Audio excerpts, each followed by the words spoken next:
Good evening, everyone, and welcome to another episode of the Pink Tron. Tonight I am joined by Craig and Chris, and we will start off, as we always do, by asking these two fine gentlemen what they are drinking. Start off with you, Craig. So I am drinking Neon Haze, hazy IPA, in honor of our expansion of Zwift. I was going to say that's quite nicely themed. The Great tie-in. neon flats. And how about you, Chris? I found a bottle of Woodford Reserve Double Oaked Bevmo store pick in the store yesterday, so I'm going to crack that open right now and give that a go. Sounds good. I've got a bottle of Cune Rioja Tempranillo, which is actually really, really tasty. Highly recommended. I think we should touch on ZRL because we've got the playoffs coming, and we have 4 of our mixed teams and 6 of our women's teams who'll be entering into that. Potentially 7, depending on whether or not WTRL decides to allow third place in the women's teams to keep the numbers up. So we'll see what happens with that. However, it is the team time trial. It is a single lap of the waistband, which is relatively unexciting. It goes round in a circle. It is flat. There are no hills. And I don't think there's really that much to say about waistband other than it's flat and it's a circular event, really. So I think the only thing to talk about is that this is the same route from week 1. At first I was really puzzled by this, and I think I've kind of come around to maybe seeing the logic. So if they're doing the TTT, and so this is a difference in format for this season from the previous seasons. So the TTT, not all the teams are doing it at the same time. Everybody's going to do it at the same time slot, sort of roughly, I think, as their league, so that they don't have to mess around with 2 dates on the weekend, which is good, but the people that are later have a target time. But where it's the same course, even the teams that are early have the target time from everybody from week 1. So I think it actually makes a little bit of sense to reuse the course when you look at it that way. Yeah, and I think almost like the way we do it in Stampede on Monday. Obviously, that's spread over 5 different events, and you're basically just trying to set your best time and see where you land against everyone else. Obviously, the earlier riders have a slight advantage in that they know what times. Sorry, the later riders have a slight advantage in that they know what the earlier riders' times have been. But realistically, you're just going out to punish yourself for as long as you possibly can and to do the best that you can.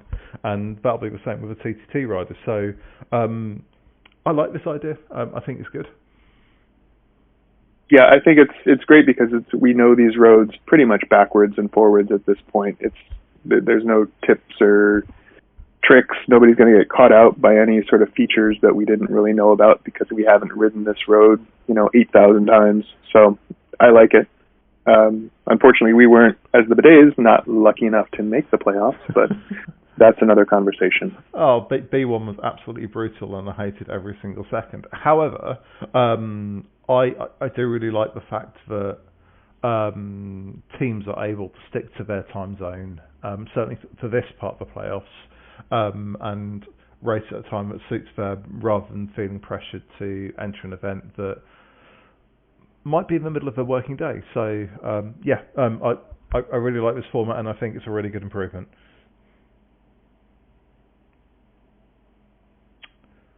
So we should move on to this week's Herd Winter Racing event, which is a really, really short one. and perhaps slightly shorter than I'd anticipated it being.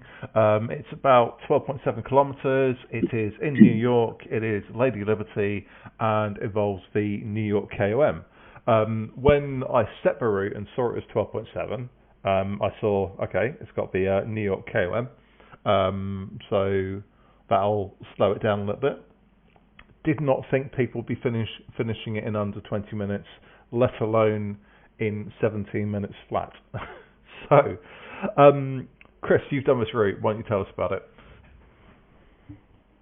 Well, I like how you mentioned that it's the good way up the KOM, but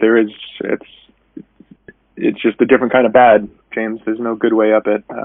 It's 12% rather than 18. It's 12 instead of 18. It doesn't have that. It's the way up that doesn't have that ramp at the. No, wait, it does have the ramp at the end. Yeah, sorry, I've forgotten already. Yeah, I went under 20 on this. I accidentally set my best 5-minute power. We have to go up a KOM, so it's not a good time, but we stuck it out. We gutted it out. I will say that I burned my match on that final ramp up to the KOM banner, thinking I was tacking on to a group. But that group kind of evaporated and splintered right after we all hit the banner. So I got caught up by the group of 6 or 8 that I had just left on the ramp right at the bottom of the descent. So that was the nail in the coffin for my group sprint. But it was fun. We had a lot of fun. Oli was in there too today, and we went around Central Park. The days forever.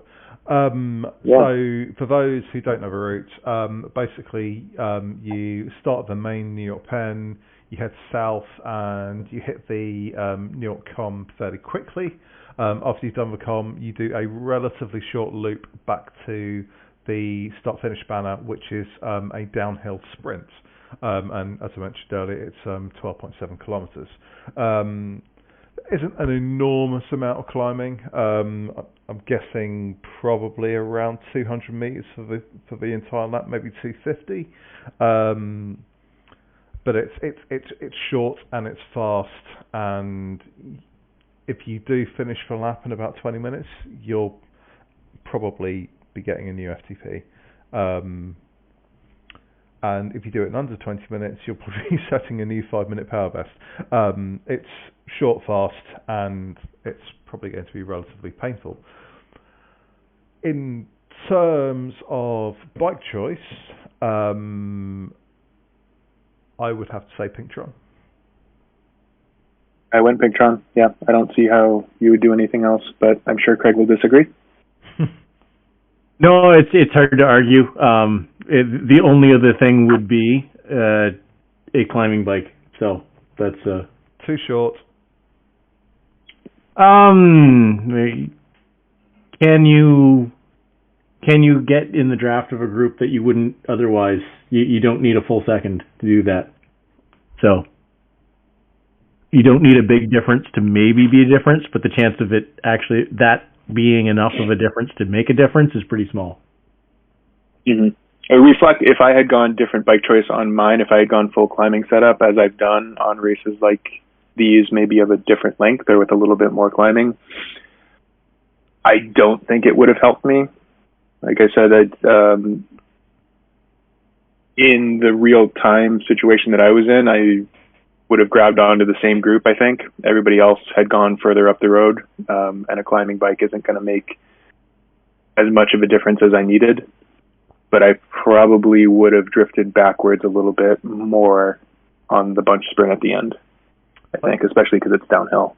I think if you take a climbing bike, bearing in mind your climb is probably 3 to 4 minutes, and you want to draft before the climb, and the descent is not the shortest in the entire world, the climbing bike will hinder you there, and you want to draft for the rest of the loop.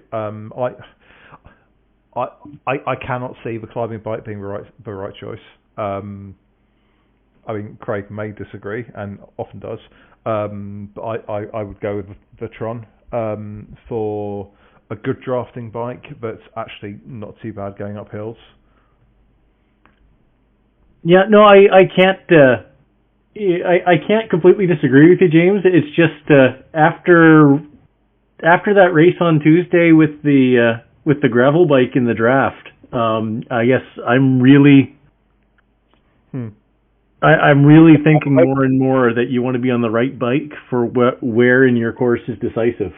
I think this brings up a really, really valid point that we need to get a good understanding of the non-aero bikes and how well they perform in the draft. It's all well and good knowing how fast you can go up the Alp in various different frames and wheels, but knowing how various different bikes perform in the draft would be massively beneficial.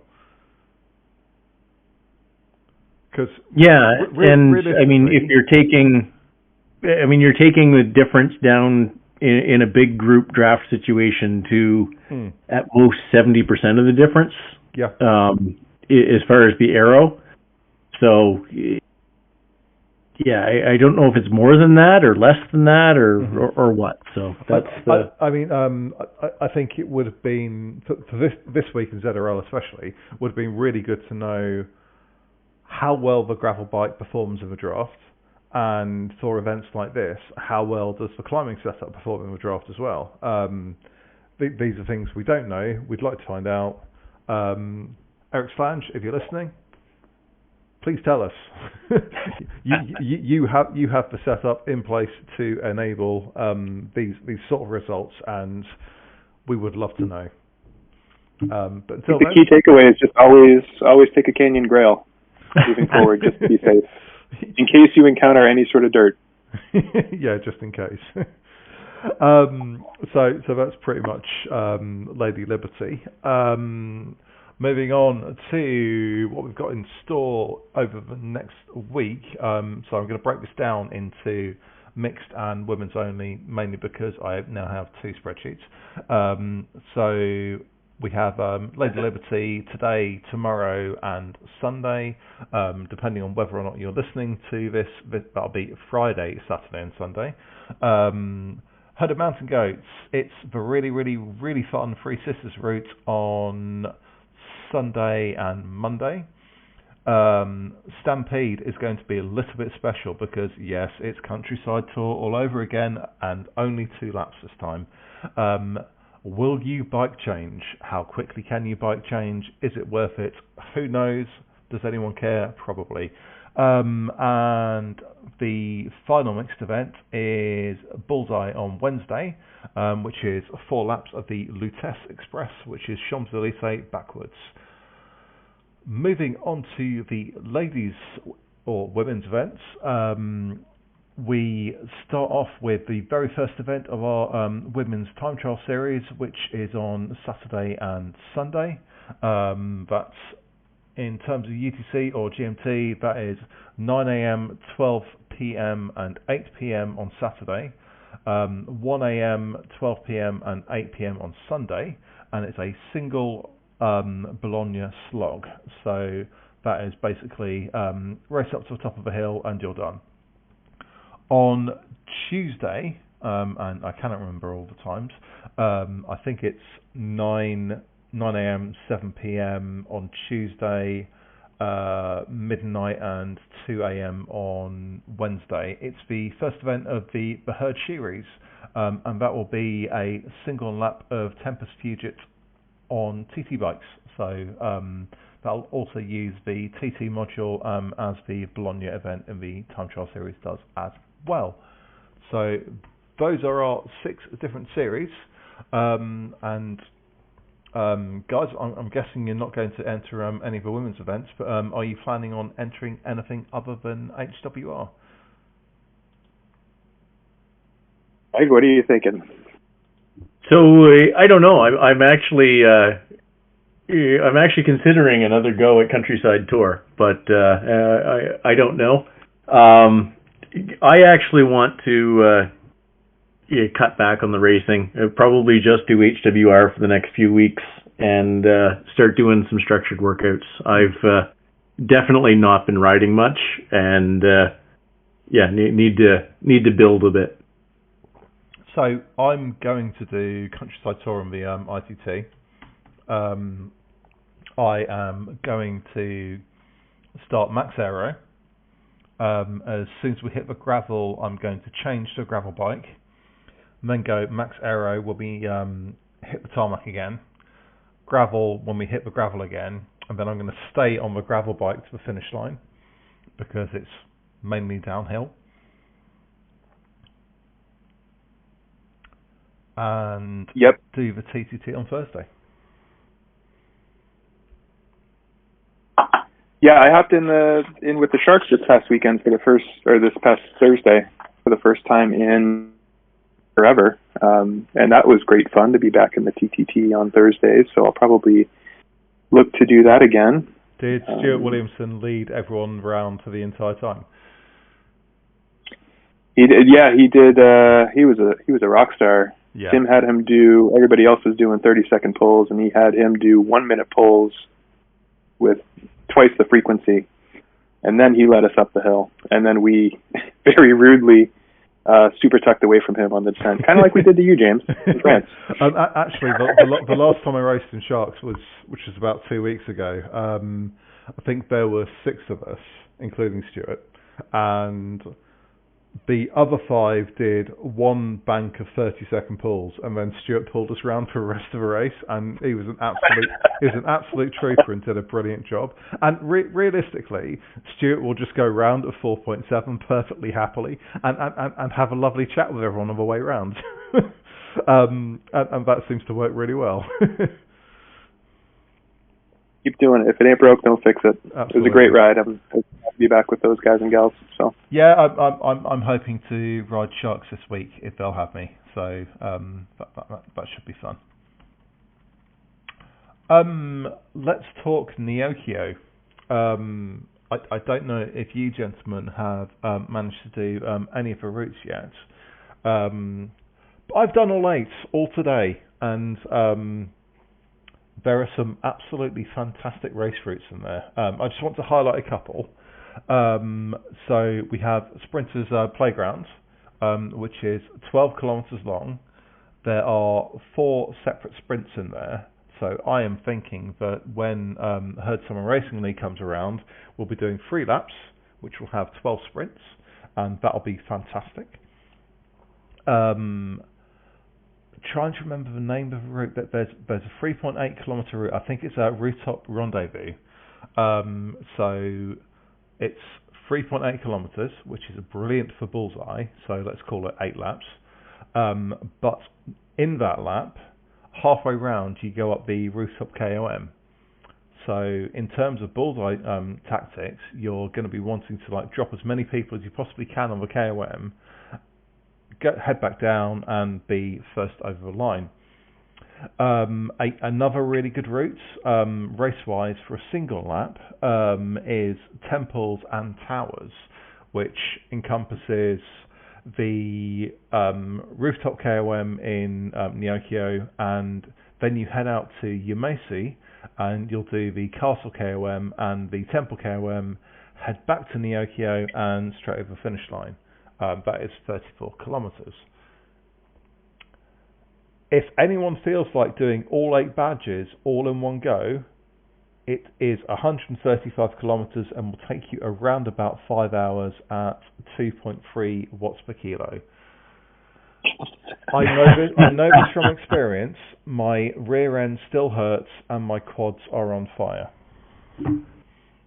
Well done, James. I keep seeing these new routes come out with names like Sprinters Playground and Climbers Gambit, but I'm still waiting on ones that would be like Descenders Destiny or Super Tuck Special. Downhill Domination.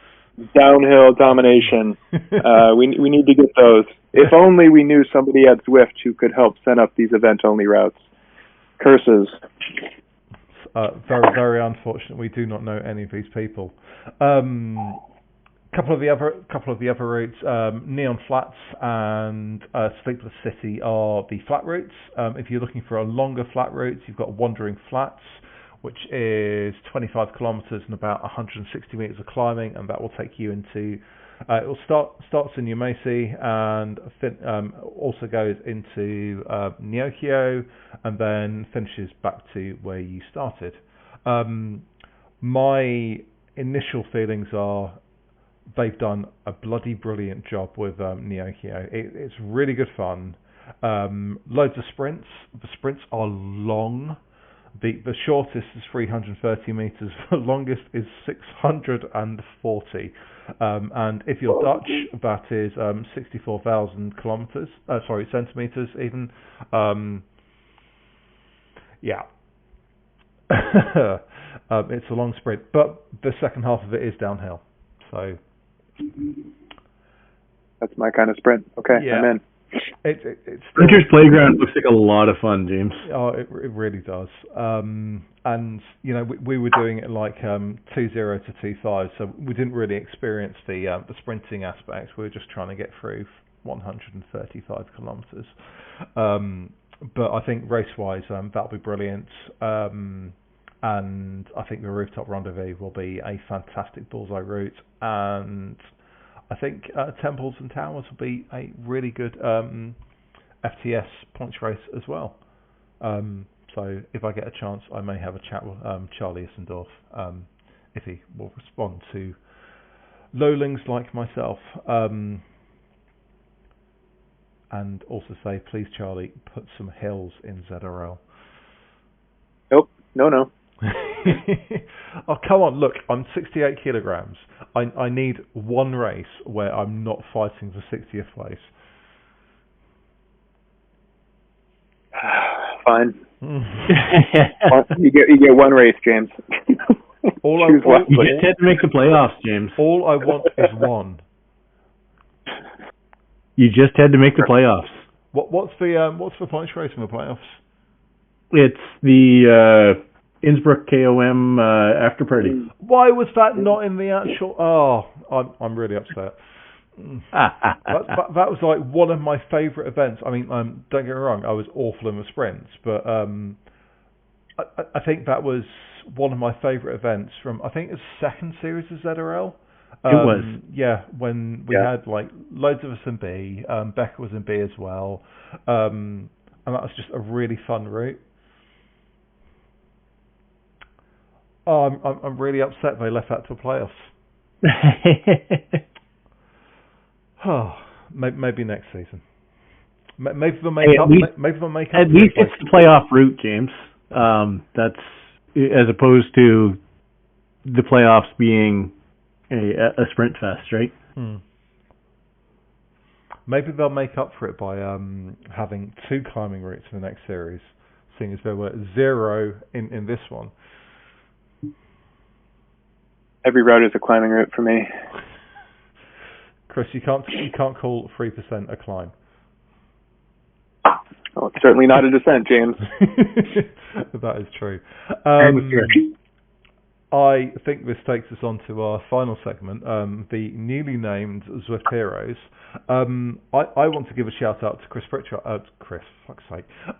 Steve Pritchard. Steve doesn't ride as much as he used to, but when I posted on our Facebook group about the fact I was going to go and do all 8 badges in Neokyo, and it's going to be 135 kilometers, Steve was like, I'll do that. I was a little bit dubious. I wasn't entirely certain he was going to turn up, but he was an absolute trooper, and he was there for every single kilometre, and he was in an awful lot of pain for probably the last 30.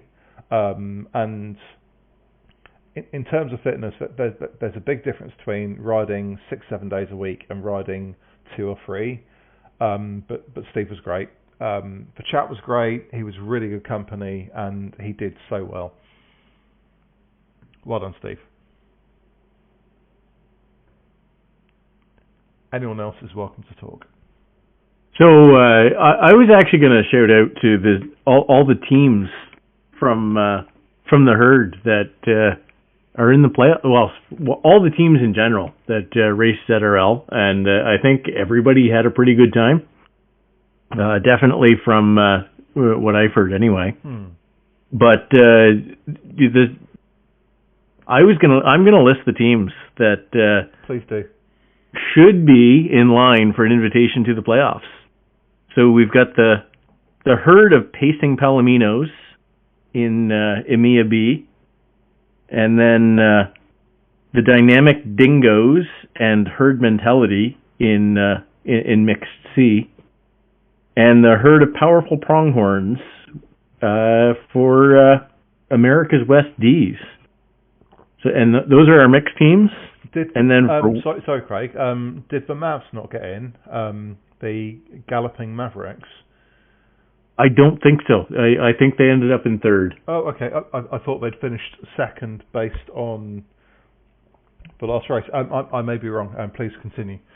No, so I just went through the standings quickly. They may have been tied on points and been shown in third, but actually win on the tiebreaker. I don't know. But for now, it's 4. And then, for the women, we've got the herd of little penguins, Gen 2 penguins and Emperor penguins, respectively B, C, and D from EMEA. And then the herd of butterflies in America's East B, who were so dominant they could have not shown up for the last race and still won. The herd of blazing bobcats in D, and the herd of misfit meerkats in America's West C. And we think that because the women's, we think that the top 3 are invited because there are fewer women's divisions, but we're not entirely clear. That would be the herd of marine otters were third in America's East C. So that's potentially 11, maybe 12. The Galloping Mavericks. We'll look into that. But that's a lot of teams in the top 2, 3 of the 1 B1, C1, D1 divisions. So I think it works out as like roughly 1 in 5 of our teams are in the playoffs, and that's a phenomenal achievement. So well done, all you guys, and well done, literally everyone that's taken part, because it's all a big team effort, and everyone's contributed, and all I want is for everyone to have had fun, and I hope you all have. Thank you especially to all of our coordinators. I've put a post out about it. I can't remember all your names right now, but I did list everyone on that post. So a big thank you to everyone who's contributed towards it, and for everyone who's taken part. Thank you, and Craig, really good shout out. Chris, going to put you on the spot. Your Zwift Hero of the Week.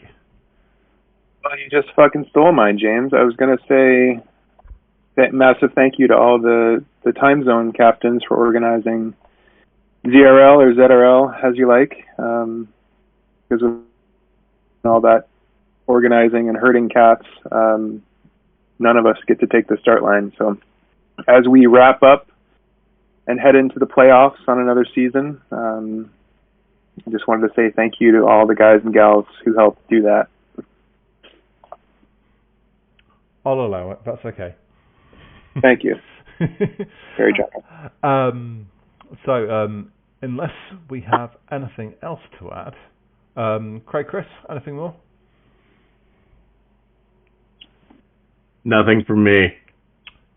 None for me. In which case, I will say thank you and good night, good morning, good afternoon, depending on what time we release this and what time you listen to it. Hope you enjoy, and we will be back next week. But next week will probably be our last. I have a new job starting at Zwift, and I feel that will prevent me from doing this. And there are other reasons as well, which I'll I'll let other people explain that in due course. But hopefully next week we'll have a farewell tour with all 6. So me, Becca, Craig, Steve, Brent, and Chris. I saved the best for last, obviously, Chris. Hopefully we can all get together and have a nice chat, and it'll be a really fun episode. So hope you can all listen in for that one. So thank you everyone ever so much for listening to us for the last, God knows, about 4 months or so. And hope to see you again next week.